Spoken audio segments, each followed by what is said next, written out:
ఏంటంటే మా శివశక్తులకు కానీ జోగినీలకు కానీ మొన్న ఆయన బలకంపేట ఎల్లమ్మ కళ్యాణంలో అవమానం జరిగినా ఇక్కడ చాలా మంది జోగినీలకు బాగా కొట్టి లాఠీ చార్జ్ చేశారు, పోతురాజులను కొట్టారు, పోలీసులే ఊరేగింపు చేశారు. ఆ రథం ముందు ఒకప్పుడు కొబ్బరికాయ కొట్టి జోగాట ఆడి పక్కన జరిగిపోతే ఆ రథం తీసుకెళ్లేవాడు. ఇప్పుడు అక్కడ తమ్మల బాజా లేదు, వాయిద్యాలు లేవు, ఏం లేదు, పోలీసు వాళ్ళే తీసుకెళ్తున్నారు.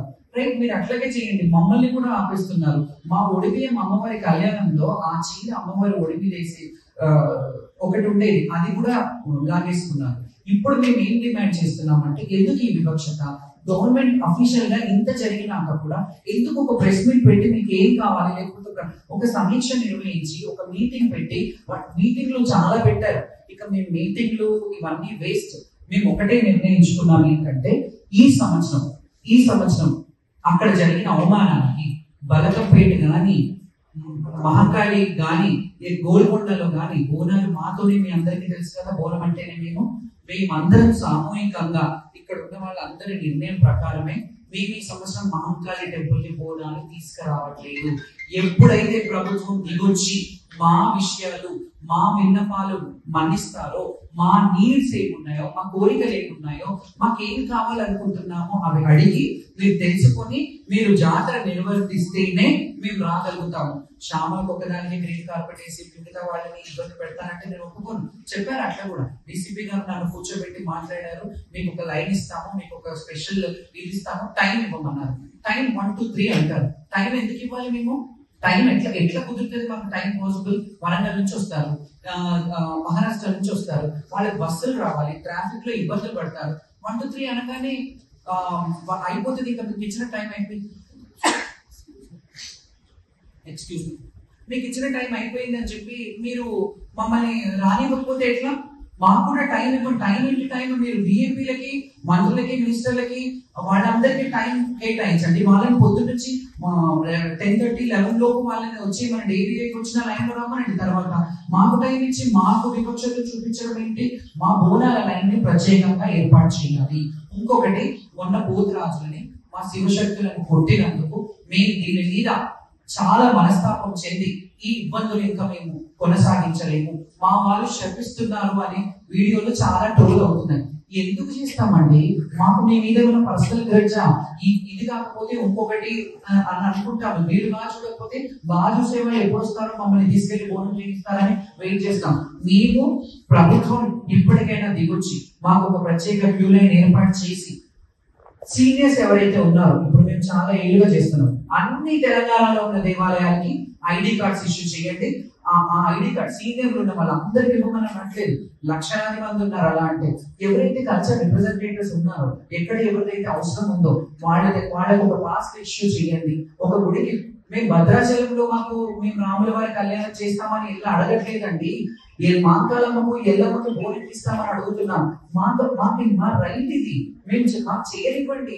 మీరు ముఖ్యమంత్రి గారు, నా రిక్వెస్ట్, మేము గతంలో కొన్ని ఇబ్బందులు జరిగిన వాటికి వాస్తవమే, కానీ ఇప్పుడు ఇంకా బాగా చేస్తారు అని మేము మీ చాలా వేగంగా ఎదురు చూసాం. కానీ ఎవ్వరు కూడా, కన్సర్న్ మినిస్టర్లు కూడా ఎప్పుడు ఒక ప్రెస్ మీట్ పెట్టి లోపల కలిసి మాట్లాడతారు, అయిపోతుంది. మీరు ఎందుకు అఫీషియల్ గా ప్రెస్ మీట్ పెట్టి చెప్పట్లేదు? శివశక్తులకు ఒక క్యూ లైన్ పెడతాము, సీనియర్స్ కి ఒక ఎండోమెంట్ డిపార్ట్మెంట్ ఎందుకు ఇయ్యారండి? గుళ్ళల్లో మమ్మల్ని కూడా మెంబర్స్ చేయండి, మా శివశక్తులను కూడా మెంబర్స్ చేయండి.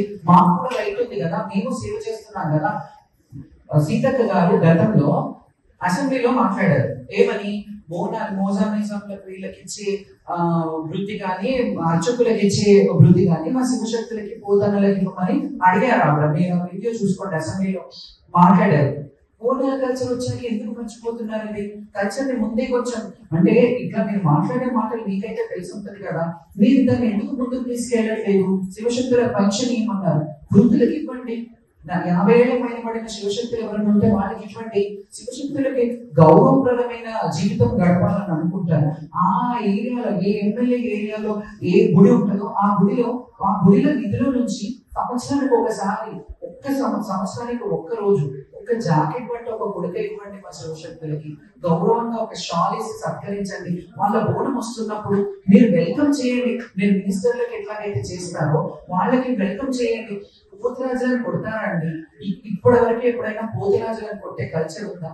మేము ఆ పోతురాజుల్లో శివశక్తిలో కూడా మీరు అంటారు వాళ్ళలో కూడా కొంత మిస్బిహేవ్ చేస్తున్నారు అనేది ఉంది రైట్. కానీ మీరు అఫీషియల్ గా ఇలా చెయ్యొద్దు, ఒక కమిటీ ఉంది, మీరే ఏంటి కమిటీ, మీ ఇష్టం ఉన్న వాళ్ళని వేసుకోండి, మమ్మల్ని ఏమని అనట్లేదు. మీకు ఐడియా ఉన్న వాళ్ళతో పిలిపించిన వాళ్ళని ఒక కమిటీ వేయండి, కానీ అట్లీస్ట్ మా వాయిస్ వాళ్ళ వరకు వెళ్ళేలాగా చేయండి. మీ దగ్గర పెట్టుకోండి. మేము ఆడపడుచులం, మీరు బాగుండాలి, రాజు బాగుంటే రాజ్యం బాగుంటది అని కోరుకునే వాళ్ళం. మేము బోనాలు చేసినా, మేము బొట్లు సమర్పించినా మా పిల్లల జల్లలకు కాదండి, రాజు రాష్ట్రం బాగుండాలని చేసే విధానాన్ని మీరు ఒక దృష్టి పెట్టుకొని దీనికి ఒక స్పెషల్ కేటగిరీ కింద ఇది చేసి, సీఎం గారు గతంలో ట్రాన్స్జెండర్ కి కానీ జ్యోతిని కానీ ఎమ్మెల్సీ ఇస్తానన్నారు కదా. అయ్యా చాలా మంది ఉన్నారు, చంద్రముఖి ట్రాన్స్జెండర్ కమ్యూనిటీ గురించి మాట్లాడుతుంది, లైలా వరంగల్ లైలా ట్రాన్స్జెండర్ కమ్యూనిటీ గురించి వాళ్ళని తీసుకుంటాయ్యా. ఆంగ్లో ఇండియన్స్ వద్దు ట్రాన్స్జెండర్స్ ఇస్తామన్నారు కదా, ఆలోచించండి. చదువుకున్న వాళ్ళు చాలా మంది.